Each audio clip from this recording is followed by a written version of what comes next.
Estamos de volta com o Café com Notícia desta sexta-feira, encerrando a semana, 24 de novembro. Cumprimos a nossa missão, estamos cumprindo e trazer boas informações para você logo cedinho da manhã. Deixa eu só atualizar aqui o boletim de trânsito para você que está se preparando para sair de casa, mas pelo nosso entrevistado a partir de agora, eu duvido muito que você queira sair de casa antes da gente concluir essa entrevista. Na Avenida Cruz das Armas, o trânsito flui constante, flui moderado nas alças do viaduto do Graz e fluidez constante também no retão de Manaíra. Trânsito livre na Avenida Tancredo Neves. Daqui a pouquinho a gente traz mais informações do trânsito, atualizando o boletim da CEMOB. E olha só, vocês sabem que o José Sarney, a Rosiana Sarney, o Demóstenes Torres, Marconi Perillo, Antônio Carlos Magalhães, Romero Jucá, Roberto Carlos, Carolina Dickmann e Joelis Batista têm em comum?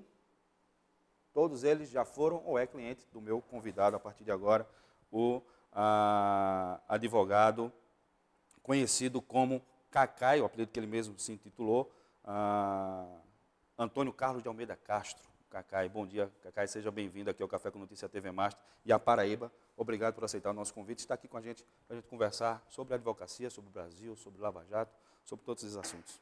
Bom dia, é um prazer enorme para mim, tenho andado pelo Brasil todo, poder falar um pouco desse momento que nós estamos passando e especialmente uma alegria estar aqui com você, com seus telespectadores e na Paraíba, João Pessoa, que é uma terra tão agradável. Como foi que surgiu o seu interesse pelo direito, Cacai? E especialmente pela área criminal?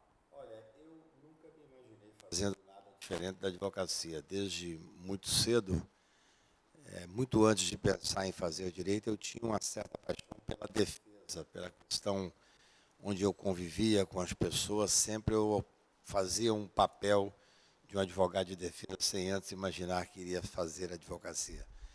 Acho que é talvez um traço de personalidade. Eu costumo brincar que eu tenho a liberdade no meu DNA, então eu sempre tive essa paixão específica. Depois, quando entrei na faculdade, eu morava no interior, em Patos de Minas, lá não existia faculdade, eu tive que ir para Brasília para estudar, que era uma opção, uma cidade mais próxima.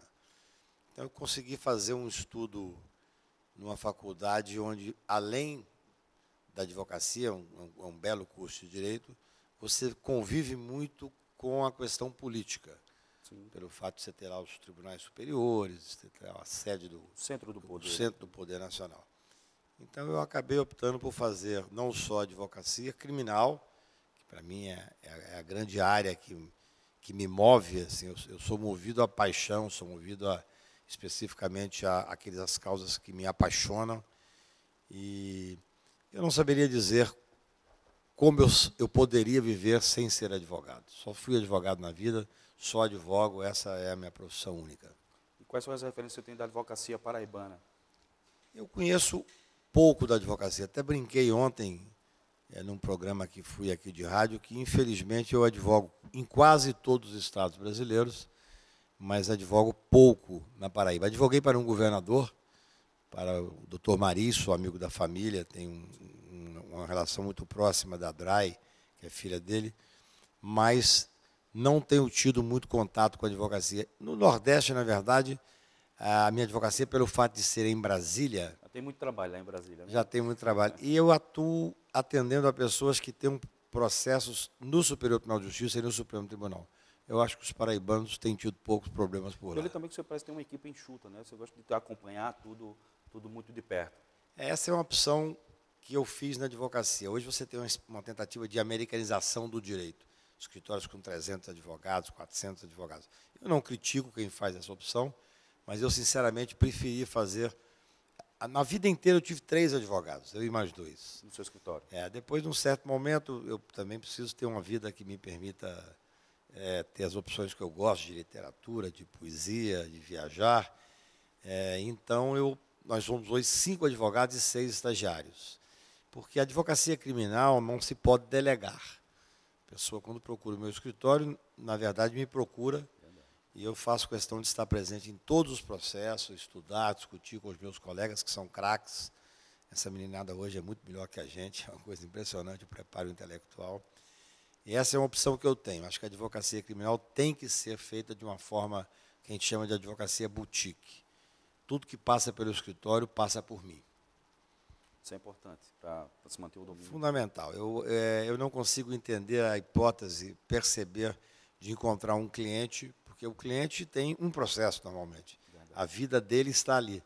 Aí você encontra um cliente num restaurante, numa reunião social, e ele pergunta, como é que está meu processo? Você não sabe como está. Tem que recorrer ao estagiário. Você tem que recorrer ao estagiário ou aos seus dezenas de advogados. No escritório, é um escritório pequeno, que eu acho que presta um bom serviço, e eu fico amigo dos meus clientes. Você sempre diz Eu isso, tenho uma né? personalidade, eu não gosto do advogado. Não atrapalha a relação? Olha, dá uma responsabilidade talvez maior, né? Ontem eu estava terminando a defesa de um senador que pedi a ele, se você quer ler, eu não gosto de apresentar para o cliente para ele dar palpite. Mas se ele quiser ler, depois de pronto, evidentemente eu passo para ele. E ele disse, olha, eu não quero nem ler, nós somos tão amigos que eu confio. Então a responsabilidade aumenta. Quando foi que descobriu que dava para ganhar dinheiro com a advocacia? Isso é um mito, na verdade, né? A realidade, a grande massa da advocacia não ganha dinheiro. E eu tenho, as pessoas não sabem disso, não têm obrigação de saber, eu tenho 40%, 50% da minha advocacia gratuita. Eu tenho uma advocacia pro bono muito grande. Sobre isso também, que o senhor às vezes se interessa por causas e entra na causa sem cobrar nada, quando percebe, inclusive, que há injustiça, é isso? Principalmente quando há injustiça ou quando é uma causa que me toca. Essa semana eu fui procurado por uma jornalista, que, no meu ponto de vista, está sendo injustiçada num dado problema, e o escritório já estava disposto a não entrar mais em nenhum caso da Lava Jato, porque nossa equipe é pequena, nós temos lá 18 clientes e tal. Mas me sensibilizou e eu advogo para ela. Então, assim, é claro que se você atua em grandes casos, isso propicia a hipótese de você ganhar dinheiro. Eu não critico quem faz a opção por ganhar dinheiro. Essa não foi a minha opção, é uma consequência de um trabalho. Mas eu gosto sempre de dizer assim, principalmente porque eu recebo muito estudante do Brasil inteiro. Agora recebi um grupo enorme de estudantes de Vitória, que foi conhecer o meu escritório. Assim, não faça advocacia, principalmente criminal, pensando no retorno financeiro. Se você quiser fazer advocacia empresarial, pensando no retorno financeiro, mas a advocacia criminal, o seu cliente é uma pessoa que lida provavelmente com o drama da vida dele, que é ou a liberdade ou a honra. E aí você tem que se dedicar 100% sem ter esse móvel na vida, entendeu? Você falou da massa advocatícia. O Brasil hoje é um dos países que tem mais advogados no mundo. Se for olhar, fazer a proporção, é o que tem mais advogados, que tem mais cursos de direito, mais de 1000 cursos de direito. Esse é um problema enorme que nós temos. Nos Estados Unidos, para você ter uma ideia, tem cerca de 300, aqui tem mais de 1.200. É algo que a OAB, a sociedade como um todo, tinha que olhar com muito cuidado. O nível de algumas escolas de direito no Brasil é assustador.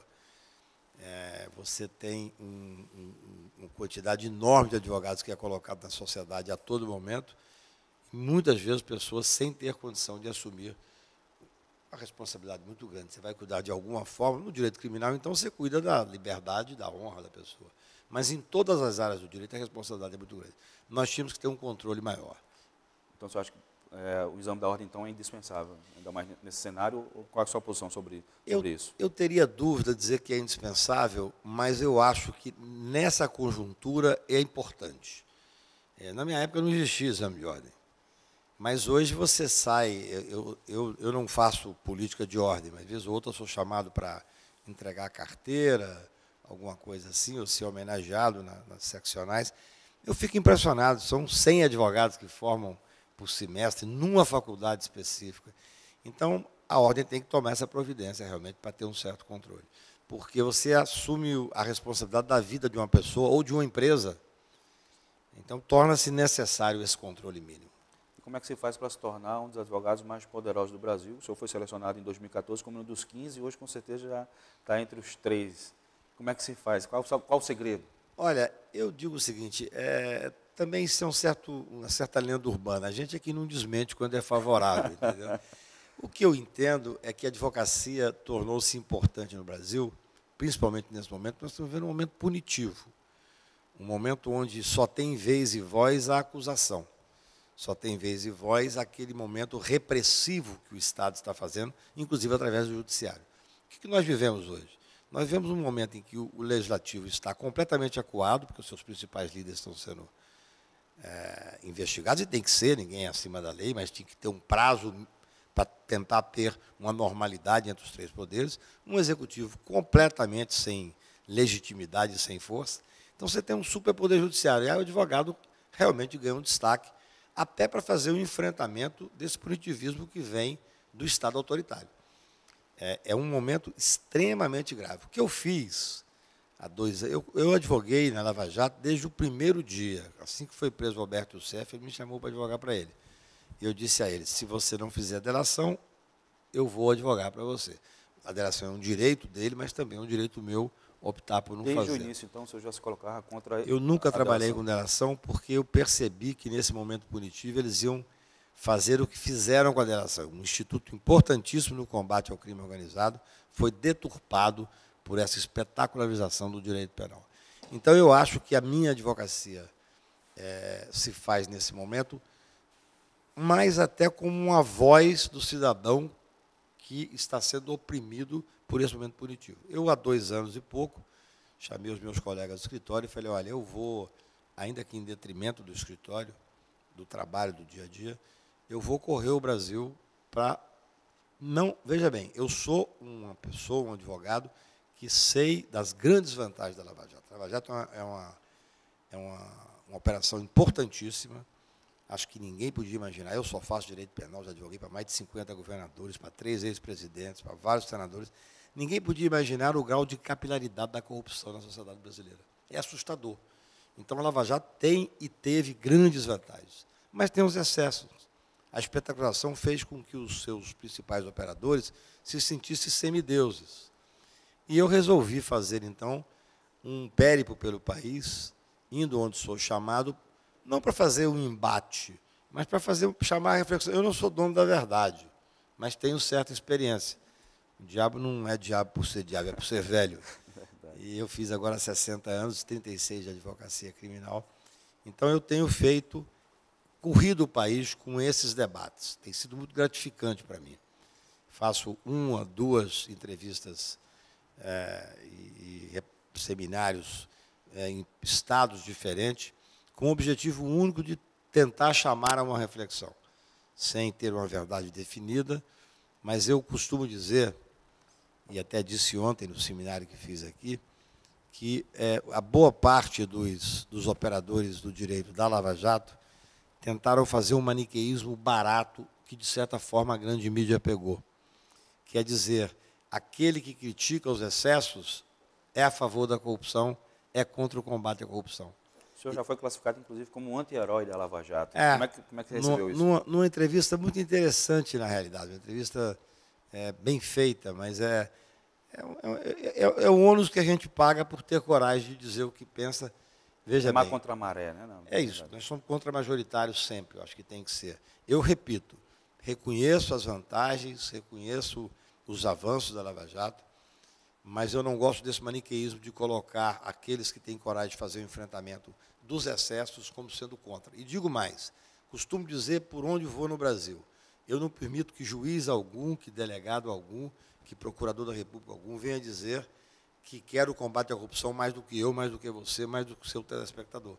Só que eu quero esse combate dentro do devido processo legal e no respeito às garantias constitucionais. O senhor acha que isso, de repente, foi um mal necessário? O senhor mesmo já advoga há 30 anos, já advogou para, o senhor fala, acho que em 80 governadores, dezenas de senadores, empresários, políticos, no centro do poder do Brasil, e mesmo assim não tinha o conhecimento do quanto sistêmico era essa corrupção. Então, talvez isso não seja um mal necessário, da gente pagar essa conta para que isso fosse revelado, que a gente houvesse alguma mudança nesse sistema político? Eu acredito que todo esse enfrentamento poderia ser feito com respeito às garantias constitucionais. Eu tenho muita preocupação com o Brasil que sairá disso. As pessoas gostam muito de fazer uma comparação da Lava Jato com a Operação Mãos Limpas na Itália. Isso. Inclusive, o Sérgio Moro é o principal, onde começou, é o principal entusiasta dessa tese. Exatamente. Só que eu digo o seguinte, as pessoas leram o livro das Mãos Limpas só até a metade. Não leram até o final, não sabem o que aconteceu. Pouquíssima gente sabe o que aconteceu. Na Itália, nós tivemos, durante a operação, mais de 30 suicídios de pessoas que se sentiram injustiçadas E agora no Brasil começou, nós tínhamos o suicídio do reitor Isso, da Universidade de Santa Catarina, fui lá o mês passado fazer um seminário em homenagem a ele, e depois se descobriu na Itália que a delação passou a ser um objeto de briga entre grupos, que às vezes, para terminar uma concorrência, colocavam a delação completamente despropositada. Tem até o caso conhecido e famoso de um comediante muito conhecido na Itália, que acabaram com a vida dele. Mas o que é pior? Destruir o sistema político. O que resultou às mãos limpas? Resultou em Berlusconi. E eu vejo que no Brasil está se repetindo essa corre cena. esse risco? Eu acho que sim. Hoje nós temos um Bolsonaro, em primeiro lugar, uma pessoa completamente sem condições, do meu ponto de vista, de governar a si próprio. E você tem em São Paulo uma pessoa que se gaba de não ser político, que é o Dória. Então, assim, nós temos que fazer o enfrentamento, eu não tenho nenhuma dúvida, da corrupção, de todas as mazelas. Agora, essa tentativa de jogar a política para escanteio não funciona em nenhum país democrático do mundo. Então, quando as pessoas fazem essa ligação com a Mãos Limpas, eu falo, olha, procure ler um pouco a história, conhecer melhor a história. Acho que o enfrentamento é necessário. Nós poderíamos estar fazendo esse enfrentamento sem fazer os abusos que existem. O excesso de prisão preventiva, a banalização da delação premiada, a criação desse instituto que não tem previsão legal da condução coercitiva. Então, acho que houve um esgarçamento, e evidentemente, que com algum resultado positivo, até com bastante resultado positivo, mas eu não acho que os fins justificam os meios. Nós poderíamos ter feito talvez demorasse um pouco mais, mas o mesmo enfrentamento sem que nós tornássemos essas pessoas, eu diria, falsos heróis brasileiros. Não é correto que hoje, eu próprio como advogado, que resolvi fazer esse enfrentamento, eu vejo que em muitos lugares onde eu vou, eu sou conhecido pede autógrafo. Esse não é o cenário ideal para o Poder Judiciário. Você anda aqui hoje na rua de João Pessoa, provavelmente as pessoas que estão andando comum na praia conhecem o nome de todos os 11 ministros do Supremo. Talvez até brinco, nem conhecem o nome dos jogadores da seleção brasileira. Quer dizer, então, essa espetacularização do processo penal não interessa a uma sociedade democrática. Esses excessos podem, então, prejudicar o resultado final da Operação Lava Jato? A gente pode acabar não tendo o resultado que poderia ter? Eu acho que esses excessos já prejudicaram. Já. É claro que nós temos uma série de resultados positivos, mas esse momento punitivo, eu sou de uma época em que as pessoas iam para a rua, os jovens, para pedir liberdade. Então, nós cunhamos com isso uma sociedade com um perfil mais livre, um perfil mais crítico. Hoje, o jovem vai para a rua para pedir mais punição, mais prisão. Eu tenho preocupação que sociedade sairá desse embate. Eu acho que todo esse enfrentamento necessário, repito, no combate à corrupção, poderia ser outro se esse combate fosse feito dentro dos limites constitucionais. Eu costumo dizer o seguinte, eu fiz um artigo na Folha de São Paulo, escrevi um artigo há 2 anos e meio atrás, já preocupado com o que estava acontecendo nessa operação. O artigo chama Que País Queremos? Quer dizer, todos nós queremos, evidentemente, o combate à corrupção, uma sociedade mais igual. No entanto, aqueles que comandam, ou parte do que se comanda a Lava Jato, seja do Ministério Público, seja do Judiciário, seja da Polícia Federal, quer fazer esse enfrentamento afastando os direitos e garantias constitucionais. A regra no Brasil é que a base do direito penal brasileiro era a dignidade da pessoa humana. Quer dizer, se nós afastarmos esses princípios, eu quero fazer o mesmo enfrentamento, mas com as garantias constitucionais. Aliás, isso era até uma crítica que o Código Penal sofria, né? Que ele era muito pró-réu, digamos assim, resguardava demais os direitos e às vezes resultava em impunidade. Eu acho que não. O Código Penal brasileiro sofreu uma série de pequenas modificações agora, mas importantes modificações. O problema é que, a partir do mensalão, especialmente com a TV Justiça, houve uma espetacularização do processo penal. E essa espetacularização, ela ofende esse princípio constitucional. Por exemplo, eu fui agora tratar de um cliente da Lava Jato na Suíça. Eu estava em Geneve conversando com um advogado e ele disse, olha, esse caso tem muita repercussão aqui, hoje foi matéria no principal jornal suíço. Eu peguei o jornal de curiosidade, não tinha uma foto do meu cliente e nem o nome. E eu perguntei, mas como é que era 2 páginas, chamada de primeira página. Não, aqui não sai o nome da pessoa nem a foto antes de ter uma condenação. Então, você tem que saber, as pessoas têm que saber, pelo menos têm que refletir. Eu não sou dono da verdade, eu faço essa reflexão. Por que não preservar, fazendo a investigação séria, mas preservar esse princípio, que quando você sai uma foto nos principais jornais do país, televisivos e jornal escrito, há uma pré-condenação. Essa pré-condenação, que eu chamo de pena acessória, jamais será, em nenhuma hipótese, ela será revista, não tem como. Há uma pré-condenação. Eu fui advogado do Duda Mendonça no Mensalão. Foi o meu cliente, um grande publicitário, e eu o absolvi, o Supremo Tribunal absolveu o meu cliente. Mas ele me diz que onde vai é tido como mensaleiro. Ficou a pecha por causa da espetacularização do processo penal. O Lula é uma vítima desses excessos? Ele faz essas acusações semelhantes ao que o senhor faz, de que há excesso, de que há condenação sem provas. Eu não sou advogado do Lula, então conheço o processo talvez um pouco mais do que a pessoa que está fora, porque tenho vários acessos. Eu não tenho nenhuma dúvida de que, pelo menos num ponto, ele é vítima. É óbvio que o Lula não tinha que estar sendo julgado pelo juiz Sérgio Moro. O Sérgio Moro é um juiz de jurisdição nacional. Eu costumo brincar que existe o Código de Processo Penal do Paraná. Porque, veja bem, eu brinco nos debates que faço pelo Brasil afora, que se você for encher o seu carro aqui em João Pessoa, encher o tanque do carro, ou em Minas Gerais, não encha na BR. Porque se você for num posto BR, se tiver um acidente de carro, vai para Curitiba como foro do juiz. Então, não tem nenhum sentido o fato dele ter comprado ou não ter comprado um apartamento, ele está sendo julgado por Curitiba. Claro que isso é um julgamento político.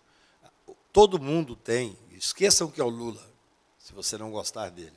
Você tem que ter princípio. Existe o princípio do juiz natural, que é um princípio importantíssimo em qualquer sociedade organizada. Você não pode ter um juiz escolhido para julgar tais ou quais pessoas. Então, no mínimo, sob este aspecto, eu tenho a certeza absoluta que o processo deveria ser anulado. Não estou dizendo que ele não deveria ser julgado, mas você tem o direito, o cidadão tem o direito de ser julgado pelo juiz natural. E, neste caso, não ocorre. Há uma clara perseguição política sobre esse ponto. O senhor disse que o juiz Sérgio Moro, se fosse julgado pelo juiz Sérgio Moro, já estaria preso naquela relação daquele relacionamento. Fizeram um excesso de interpretação no que eu falei. O que aconteceu foi que, num caso rumoroso, em que um determinado advogado acusou uma relação que não seria muito republicana com um advogado, o juiz agiu de uma forma, eu diria assim, se ele tivesse a régua que ele tem para os demais, ele teria que fazer uma autoprisão. Porque ele saiu em defesa do advogado, ele disse que conversou com o advogado e que não existia tal problema. Não estou dizendo que exista problema nenhum, não é essa a questão. Eu acho que todos nós temos que ser iguais e ser tratados de forma igual perante a lei. Então, assim, hoje no Brasil tudo virou obstrução de justiça. Se um réu conversa com o outro, eu fui advogado do presidente Sarney, sou advogado dele, com muita honra, e do ministro Romero Jucá, naquele episódio triste, já no final do mandato, do melancólico do mandato do Janot, onde ele pediu a prisão por causa de uma gravação ilegal, espúria e imoral do ex-senador Sérgio Machado, dizendo que existia uma tentativa de obstrução. Então, tudo virou obstrução. Aquela relação específica, foi o que eu disse, e eu tenho convicção disso, claro que foi feito de uma forma que teve uma repercussão mais dura. Eu não acho que... Primeiro que eu acho que o juiz Sérgio Moro é honesto. Eu discordo dele praticamente em tudo, da visão do mundo, da visão jurídica, mas eu tenho que respeitar. Eu tenho que respeitar o trabalho que ele faz. As críticas que o senhor faz com relação à delação premiada, no diz respeito que a pessoa é presa, tem os bens bloqueados, contas bancárias bloqueadas, empresas têm prejuízo, 6 meses, 8 meses, e aí, numa aparição muito grande, ela faz a delação. No caso do Joelas Batista, que é seu cliente também, aconteceu de forma contrária. Ele negociou a delação antes de ser preso. O que foi que deu errado nessa delação do Joelas? Eu não posso falar do caso concreto, até porque eu não atuei na delação, eu não atuo em delação. estou tratando apenas da questão da liberdade. Mas, então, peço desculpas por não enfrentar um caso concreto em homenagem ao meu cliente, que é uma postura que sempre adoto. Agora, em relação à delação, eu não tenho nenhuma dúvida que é um instituto importantíssimo, um instituto para ser usado de forma técnica, muito novo no Brasil. Não é novo, já existia uma previsão, mas agora tem uma outra roupagem. Eu não tenho dúvida que eles deturparam o instituto. Eu tenho preocupações, o ministro Lewandowski e o ministro Gilmar Mendes do Supremo falaram sobre isso recentemente, até mesmo do Instituto perder credibilidade e perder efetividade. Eu tenho falado sobre isso há 2 anos. Porque você veja bem, tem um procurador da República... Há 2 anos o senhor era voz isolada. Não, hoje já começa a ganhar um É muito interessante, eu falei sozinho pelo Brasil afora, como eu decidi fazer esse périplo aí em vários estados brasileiros, e há 5, 6 meses atrás eu comecei a acordar e ouvir Reinaldo Azevedo, o editorial do Estadão do meu lado, eu até pensei, será que eu estou errado? Mas é interessante porque a base da delação, em qualquer texto no mundo, diz que tem que ser espontâneo. É evidentemente que no Brasil não existe espontaneidade. Nós temos um procurador da República que teve a ousadia, a petulância de não parecer no STJ dizer que a prisão é sim feita para a delação. E ainda falou de forma jocosa, falou, passarinho preso canta mais bonito. Uma coisa degradante. Então, assim, eu acho que houve uma plena deturpação do Instituto. A pessoa é pressionada a falar. A própria negociação, eu pergunto, perplexo, eu só faço advocacia na vida, como é que o Ministério Público pode impor pena, pode impor cumprimento de pena de uma pessoa que sequer foi... É o que o ministro Lewandowski falou agora, a semana passada, quando não homologou uma delação de uma pessoa do Rio de Janeiro. Então, veja só, nós demos um superpoder ao Ministério Público. Poder nenhum pode ser absoluto. Se você tem uma pessoa que está presa, presume-se que a prisão, que deveria ser absolutamente a exceção, e é assim em qualquer país democrático, você chega, às vezes, nos países mais interessantes, os países nórdicos, por exemplo, você tem 1, 2, 3 pessoas. Claro que o nível de criminalidade é muito menor, mas só é preso aquele que realmente tem que ser afastado da sociedade. Então, você tem hoje no Brasil uma prisão desnecessária por um tempo absolutamente incomum, o Supremo tem que fazer esse enfrentamento, para poder levar a pessoa a fazer a delação. Esse não é o critério correto. Você tem um instrumento poderosíssimo, mas ele não pode ser banalizado. Eu acho que, assim como há 3 anos atrás, 4 anos atrás, a forma de investigação no Brasil era através da interceptação telefônica, banalizaram a interceptação. Eu tive o prazer de defender no Superior Tribunal de Justiça um habeas corpus que, de certa forma, delimitou os excessos, ou cortou os excessos nessa escuta. Mas, infelizmente, aí veio a delação com todos os excessos. Então, assim, eu não sou contrário. A delação é um direito de defesa, a pessoa tem o direito de fazer, mas não pressionado.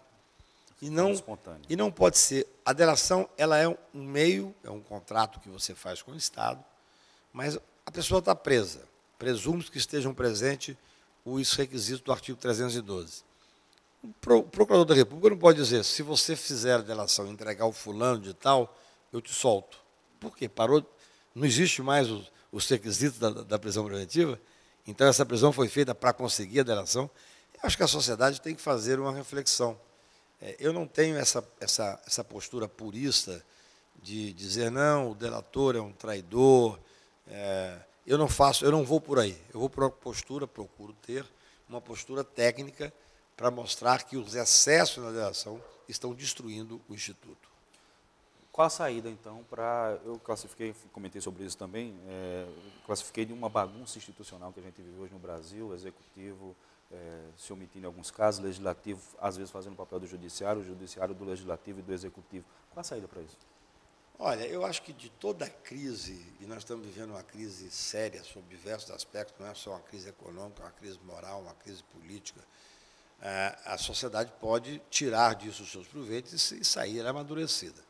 Em primeiro lugar, nós temos que colocar os nossos poderes nos seus devidos lugares.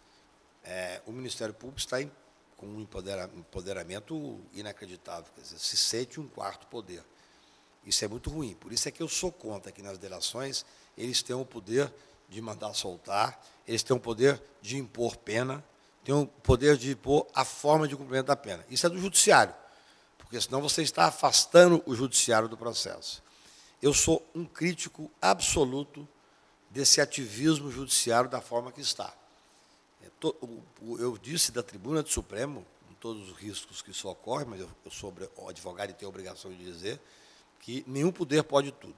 O Supremo pode muito, mas não pode tudo.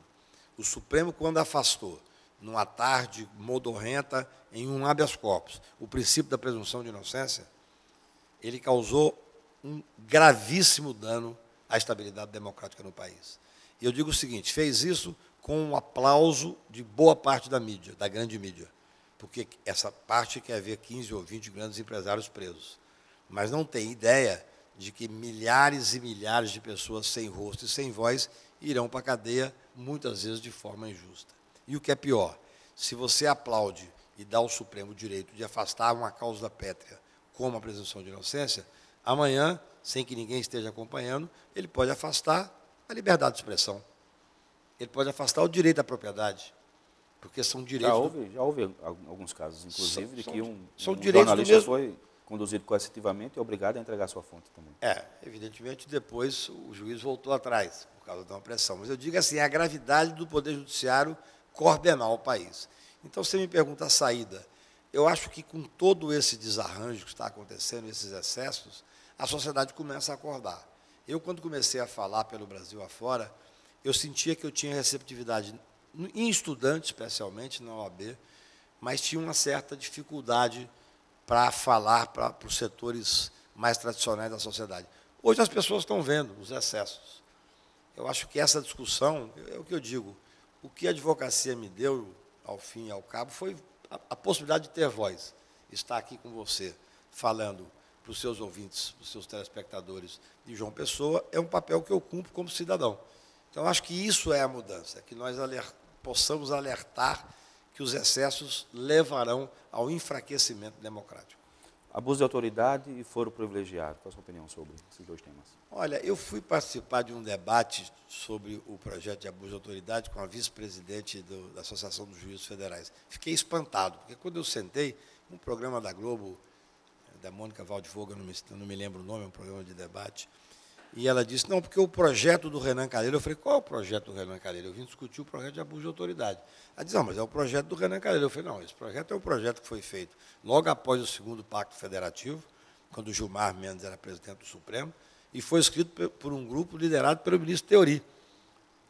Apenas o fato, naquele momento, o Renan, que estava com uma dificuldade midiática de imagem, eles começaram a usar isso. O projeto é absolutamente necessário. Ninguém é favorável a punir o crime de hermenêutica ou a punir o juiz. É favorável a punir... Tudo virou lava-jato no Brasil. O projeto é para punir o abuso. Tem uma história interessante, que você conhece, quando foi assinar o AI-5, o grupo que foi assinar o AI-5, o Pedro Aleixo, o grande jurista, era vice-presidente da República e disse, eu não assino. E o ministro da Guerra disse, por quê? Você duvida do presidente da República? Ele disse, não, eu tenho medo do guarda da esquina. Então, esqueçam essa balela de que o projeto de abuso de autoridade é para pegar a Lava Jato. A Lava Jato não é o centro do mundo. O projeto visa tentar enfrentar os abusos que ocorrem no dia a dia. Aqui na praia, quando uma pessoa sem documento é abordada de forma indevida por uma autoridade. Então, o projeto de abuso de autoridade é absolutamente necessário. Nós temos uma lei autoritária da época da ditadura e é necessário que ele passe. Acho que agora o Requião saiu, é o mesmo projeto, mas saiu o Renan, o Requião foi muito inteligente que colocou o nome do projeto do Cancellieri, esse reitor da universidade que suicidou e que, como eu disse, acho que será um momento de inflexão. Agora, o foro de prerrogativa, eu sou um crítico há muitos anos. Eu acho que não é condizente com o Estado democrático e com a visão republicana que eu tenho do Estado brasileiro ou de qualquer Estado. Penso que nós deveríamos ter, até escrevi sobre isso num artigo, uma matéria longa no Estadão, eu acho que seria necessário manter com foro no Supremo Tribunal apenas o presidente dos poderes. Agora, mesmo o juiz do Supremo deveria ser julgado no primeiro grau. Só que eu faço uma reflexão. Eu penso que as medidas cautelares não deveriam poder ser decididas por um juiz. Você pega um juiz de 20 anos de idade, lá no interior de Minas Gerais, da minha querida Patos de Minas. Muitas vezes, ele, além da inexperiência, ele sofre dessa juizite moriana, que surgiu pelo Brasil cada vez mais forte, e ele pode, às vezes, estar a serviço de um certo jogo local. Esse cidadão não pode prender, né? Ele não pode prender, por exemplo, sem que seja uma culpa formada, o ministro da Fazenda, porque o prejuízo internacional para o país é enorme. Agora, o ministro da Fazenda pode sim ser julgado por um juiz de primeira instância, normalmente, mas as medidas cautelares, essa é uma reflexão que eu faço, deveriam ser delegadas a três desembargadores, que seria uma decisão talvez mais sensata, mais pensada. Então, eu sou contra o foro que chamam privilegiado, é um foro, na verdade, o próprio nome já indica uma certa repulsa social. Eu não vejo sentido em ter... O Supremo não foi feito para julgar processos criminais. Nós temos lá grandes juízes com formação humanista, com uma grande bagagem intelectual, e que depois, na hora de julgar crime, é um desastre. Então, eu acho que não deveria existir o foro privilegiado, apenas com essa ressalva. Acho que seria importante que as medidas cautelares de prisão, afastamento de cargo, sequestro de bens, busca e apreensão, seriam delegadas a 3 desembargadores de cada estado onde estivesse correndo o processo. Já pensou em fazer carreira política? Eu acho que eu faço política, eu não faço política partidária. Eu sou muito procurado agora mesmo com esse tiro que deram da polícia tradicional, que eu acho um erro. Sim. Eu acho que em todo país democrático tem que preservar. Veja bem, eu não conheço... A democracia tem uma série de problemas, mas ainda é a melhor forma de conviver politicamente, socialmente. Eu sou muito procurado. Agora mesmo me procuraram, tentando um certo grupo que eu fizesse uma questão, pelo fato até de eu estar correndo o Brasil. Mas assim, eu acho que o meu papel é esse que eu estou aqui fazendo com você agora, podendo ter a honra, o prazer de falar para João Pessoa, de falar para os paraibanos. Essa é a política que eu acho... Nós temos que parar de achar que só faz política quem está engajado... Eu nunca tive partido, né? Quem tem mandato. Esse é o mandato que eu acho que a advocacia me deu e que a minha atividade de advogado me deu. Eu costumo dizer que o que eu mais prezo na minha profissão é ter tido a oportunidade de ter voz. Cacai, muito obrigado pela entrevista. Seja sempre bem-vindo aqui à Paraíba e quando estiver de volta aqui, venha sempre aqui na TV Marcha, no Café com Notícias. Sempre um prazer recebê-lo e usufruir dessa sua inteligência, dessa sua verdade. Eu agradeço muito, eu digo que para mim é uma honra estar aqui. Eu recentemente estive aqui fazendo um outro debate e acho que é importante que a gente faça o debate de forma aberta. Acho que o cidadão comum está cansado de todas essas mazelas, cansado da corrupção, mas nós não podemos deixar que falem por nós. Verdade, muito obrigado. Mais uma vez, seja sempre bem-vindo aqui à Paraíba. Deixa eu correr para o intervalo comercial e daqui a pouquinho a gente volta na sequência do programa Café com Notícia com um outro debate interessante. Essa semana foi reafirmado pela Justiça Federal da Paraíba a autorização para uso medicinal da cannabis. E a gente existe uma sociedade aqui, inclusive fundada na Paraíba, que foi pioneira no Brasil, que conseguiu essa autorização. A gente vai conversar com o Cassiano, que é presidente da Abras, e com uma mãe, a mãe do bebê Igor, que faz uso da substância, e a gente vai entender um pouquinho como é que ela funciona no organismo e porquê da importância dessa decisão. Daqui a pouquinho a gente volta com o Café com Notícia de hoje.